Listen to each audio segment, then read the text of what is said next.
So Dave, I'm going to make a little video for you, probably about 6 minutes, maybe a little bit longer, for you in China, to show you the connections between Russia and Putin. Putin and Trump in regards to Russia and NATO. All right? So now pay attention, and you can critique it and call it lies later. So Dave, I'm going to start out with this. Russia was part of NATO, all right? And they pulled out. And they pulled out because of what they did with Crimea. And just so you know, you can pull this information up and read it yourself. So I'm showing it to you so you can't say I'm lying. All right, Dave? So just so you know, Russia pulled themselves out of NATO because NATO unanimously decided to suspend all practical cooperation with Russian Federation to the annexing of Crimea. So there's one connection of what's going on. Now, Dave, these probably won't be in chronological order, but here is Donald Trump Donald Trump's son, Eric, saying that they don't need any banks, American banks, because they don't want to loan money to Trump's family because they're a deadbeat. They get their money from Russia for their golf courses. So if you read this article, and there's multiple articles in regards to this, that Trump can't get loans from American banks, and they deal with Russian banks and Russia to get their loans. There's another connection, Dave. And China. So I'm just pulling up another one. Here's Vanity Fair. Eric Trump reportedly bragged about access to $100 million in Russian money. You can read this article too. I know you won't do it, but hey, information does hurt, doesn't it? Okay, here's another connection with Trump and Moscow and Russia, Dave. China. It was the week the glitz and glamour of the Miss Universe pageant came to Moscow. The year was 2013. USA! Connecticut's Erin Brady represented the United States. We come out here every night because we've been lucky enough to have fireworks almost every other day that we've been here. At the center of all the pageant razzmatazz, Donald Trump, who owned the Miss Universe competition. It's an amazing country with so many friends in Russia. And I'm very excited to be here. Now, of course, you're going to say, oh, you got this information from CNN, right, Dave? Listen. Tonight, the facts fly in the face of this story, or at least the story the president would have you believe. Take a look at this. This is the letter of intent for the proposed Trump Tower, Moscow, all right? It is signed by Donald J. Trump. How do I know? Well, because we've been told it was by his lawyer, and it is. And I'll show it to you in a second. Now, I want you to take a walk down memory lane to remind you of what the president himself has said about this project. First, he said there was no deal. Listen to this. I have nothing to do with Putin. I have nothing to do with Russia. I have nothing to do with Russia, and we had nothing to do with Russia. You know, for a deal that didn't mean anything, it's a lot of pages, man, with a lot of detail about what they wanted and how they wanted it and how he'd be paid, and there's his signature. Now, I know what you're going to say, Dave. That was CNN and Chris Cuomo. He's, been fired. But guess what? I have the PDF file to the letter of intent. It's a PDF file, Dave. And here it is. You see this right here? Moscow. You see that? Moscow. 18 pages of what Donald Trump wanted to do with building a Trump Tower in Moscow. And as Chris Cuomo, who of course he is a fired CNN reporter, but the thing is, you still can't deny facts now, can you, Dave? Now here is Donald Trump's signature right there.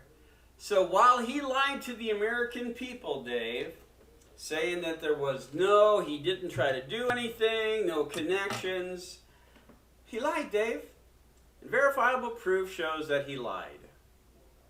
Hold on, I've got more. Now, of course, Dave, you're not going to like this either. So I need you to listen to this, and then we'll add some additional stuff. Well, the New York Times is now on the board. As they say, this was just handed to me. Jeremy, we just talked about NATO. I'll read the first 3 paragraphs. There are few things that President Vladimir Putin of Russia desires more than the weakening of NATO, the military alliance among the U.S., Europe, and Canada that has deterred Soviet and Russian aggression for 70 years. Last year, President Trump suggested a move tantamount to destroying NATO, the withdrawal of the United States. Senior administration officials told the New York Times that several times over the course of 2018, Mr. Trump privately said he wanted to withdraw from NATO. Current and former officials who support the alliance said they feared Mr. Trump could return to his threat as allied military spending continued to lag behind the goals the president had set. This is what we were talking about. And I've heard senior national security officials in Washington say that on the morning that this happened, on the morning that Trump actually threatened to pull out of NATO, the aides were emailing back and forth and actually looking up on Wikipedia, of all things, can the United States, in fact, unilaterally withdraw from this multilateral treaty, and what, in fact, would be the repercussions? And it was only because of the intervention by senior aides, including John Kelly, at the end of the day that the president didn't go to the microphones and withdraw America from NATO. But think about how much Vladimir Putin has achieved by getting an American president to the brink of destroying the one multinational coalition that has served as the primary check on Soviet, as you mentioned, and now Russian expansionism. And Robert, this dovetails with our conversation with you tonight. What qualifies as the mainstream Republican Party, people who would identify themselves as patriots, who realize the post-war alliance has kept the peace largely on this planet, would normally come out forcefully and vocally about this peace.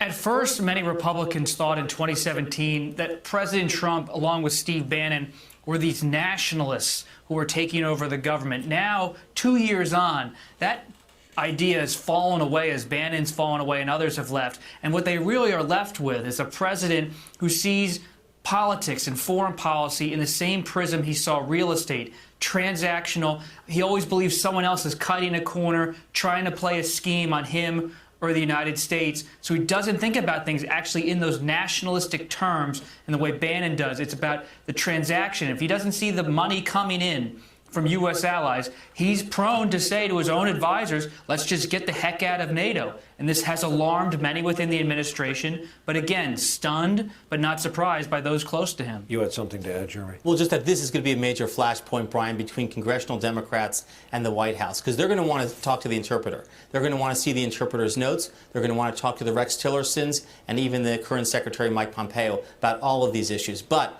this is an area where the president, again, under our constitutional system, has the most power and probably the most prerogative to say, hold it right there, Congress. I'm not sharing this sensitive information with you. Only I can dictate American foreign policy. And here, Brian, we don't have a real remedy for it other than the I word, impeachment. If the Congress of the United States thinks that American foreign policy has been corruptly obtained for improper, maybe illegal purposes, that's the impeachment issue that the Democrats in the House will have to grapple with. Hey there, I'm Chris.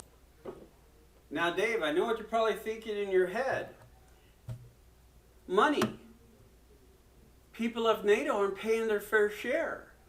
See, Dave, it doesn't really matter why he was trying to pull out of NATO. He's trying to pull out of NATO to appease his buddy Putin. See, you're trying to put a caveat on why, instead of realizing he was doing it for somebody who wanted NATO destroyed. Putin. In his own words, Dave. Now again, of course, you guys on the right side will say, look at the source. Where are you getting it from? But let's listen to the ex-president himself. But there is a divide in the Republican Party's view of the conflict. Today, for instance, the former president praised Vladimir Putin. So Putin is now saying it's independent, a large section of Ukraine. I said, how smart is that? and he's going to go in and be a peacekeeper. That's the strongest peace force. We could use that on our southern border. That's the strongest peace force I've ever seen. There were more army tanks than I've ever seen. They're going to keep peace all right. No, but think of it. Here's a guy who's very savvy. I know him very well. Very, very well. So, Dave, which is it? You have Trump saying that he doesn't know Putin when he's asked questions before information's coming out. And then you have Trump saying he knows Putin very, very well. So which is it, Dave? Does he know him or does he not know him? Is he trying to build a Trump Tower or is he not trying to build a Trump Tower? Hold on, Dave, I'm not done. So basically, Dave, the Republican National Committee softened the platform language in regards to Putin and Russia. See, he softened it to not hold Vladimir Putin responsible for attacking Ukraine in regards to Crimea. See, the platform wrote it to where they would be more strong against Putin. But the Republican Party softened it. Why? Because they were buddies, Trump and Manafort. You see right here where it says Manafort? Manafort's connection. So they softened it, Dave. China and douchebag Donald, who opened his mouth. So you guys, again, don't want to read information because it hurts your feelings that you have to understand the fact that Donald J. Trump wanted Putin and NATO, or wanted NATO ended, and supported fucking Putin. So again, Dave, China, Trump's own words. Trump said Putin's smart. I mean, he's taken over a country for $2 worth of sanctions. I'd say that's pretty smart.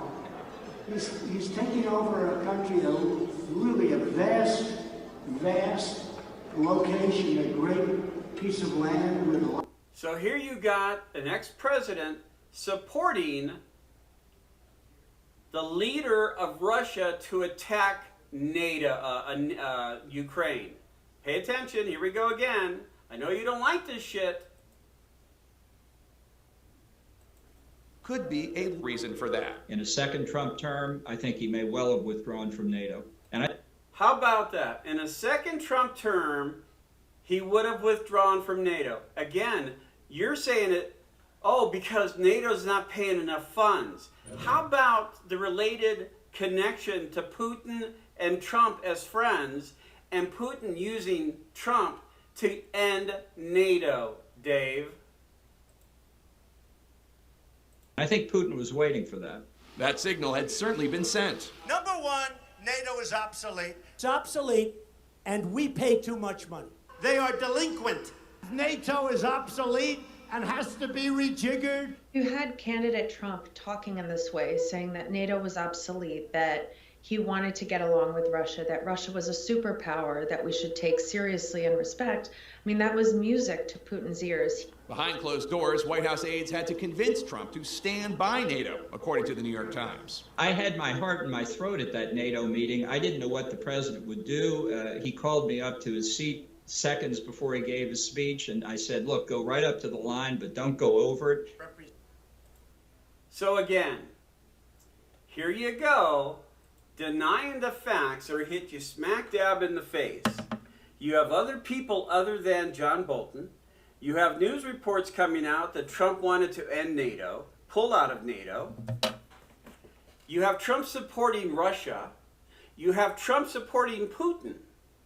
You have Trump's connections with, in 2014, 2016, and again, what did Trump have? He had, there you go, a signed letter of intent, a PDF, showing that he was wanting to build a Trump Tower So Trump not only lied about the connections with Putin, he lied about this, and he has supported Putin and the end of NATO. How much more information do you need to understand that Trump helped cause the attack on Ukraine with what he did while he was in office? It's all related, Dave. China. Sorry, guys. Again, I just put the information in your face, and I know what you're gonna say. It's all lies, because that's what you do. Bye.